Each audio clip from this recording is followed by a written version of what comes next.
कौन कहता है सफलता झक मार के पीछे नहीं आती।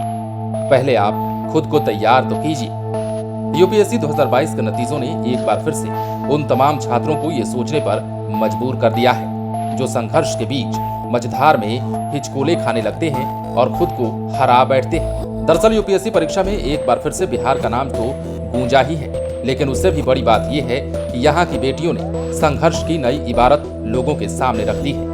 बता दिया है कि एक या दो बार में हार मानने की जरूरत नहीं है, आप बस आगे बढ़िए, सफलता आपके कदमों को जरूर चूमेगी। यूपीएससी परीक्षा में बिहार की दो बेटियां इशिता किशोर और गरिमा लोहिया ने देश भर में पहला और दूसरा स्थान प्राप्त किया है। लेकिन आज आपको इस सफलता के पीछे उस संघर्ष की कहानी बताएंगे जो शायद हर किसी से संभव नहीं। पिता का साया सिर से उठ जाने के बाद भी खुद को बिखरने नहीं दिया और इन बेटियों ने आज पूरे देश में अपना परचम लहरा दिया और बिहार की जय जयकार करा रही है। दरअसल यूपीएससी 2022 का रिजल्ट जारी कर दिया गया।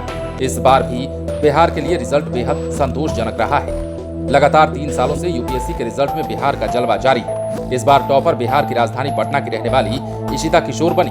वहीं रैंक 2 पर भी बिहार का ही कब्जा रहा। बक्सर की गरिमा लोहिया दूसरे स्थान पर रही। दोनों टॉपरों की कहानी लगभग एक जैसी ही है। दोनों ने अपने पिता को खो दिया, लेकिन सपने बेहद दूर के देखे और कैसे संघर्ष पथ पर चलकर सफलता की ऊंचाई पर जाकर जगह बनाई, आपको बताने जा रहे हैं। दरअसल मूल रूप से पटना सिटी की रहने वाली इशिता किशोर ने 7 साल की उम्र में अपने पिता को खो दिया था। वो जब 7 साल की थी तो इनके पिता विंग कमांडर संजय किशोर का देहांत हो गया, जिसके बाद परिवार के सदस्य नोएडा शिफ्ट हो गए।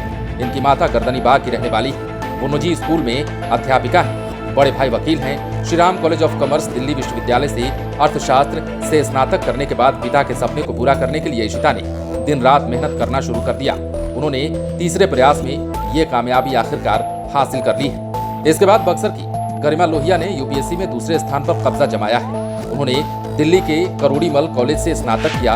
इनके पिता मनोज कुमार लोहिया कपड़ों के थोक व्यापारी थे, जिनका निधन 2015 में हो गया था। पिता के देहांत के बाद गरिमा ने हिम्मत नहीं हारी। अपने दूसरे प्रयास में उन्होंने शीर्ष दूसरा स्थान हासिल कर लिया। गरिमा ने बताया कि घर में ही सेल्फ स्टडी की, रोज कम से कम 8 घंटे पढ़ती थी, कभी किसी कोचिंग का सहारा नहीं लिया और गरिमा अब बिहार में रहकर ही प्रदेश की सेवा करना चाहती है। यानी गरिमा की इच्छा होम कैडर की है। सफलता ऐसे नहीं मिलती। गरिमा और इशिता की कहानी को जानेंगे तो आपको भी ये समझ आएगा कि पिता का साया सिर से उठ जाने के बाद कैसे इन दोनों बेटियों ने अपने आप को उसके लिए तैयार किया जो आज उन्होंने हासिल की है। हर किसी को इनसे सीखनी चाहिए और हर अभ्यर्थी जो कि सिविल सेवा परीक्षा की तैयारी कर रहा है उसे इन बातों पर गौर करना चाहिए और हिम्मत नहीं हारने वाले मंत्र इन दोनों बेटियों से सीखने चाहिए। बने रहें लाइव सिटीज के साथ। यदि अब तक आपने हमारे चैनल को सब्सक्राइब नहीं किया है तो सब्सक्राइब कर लीजिए।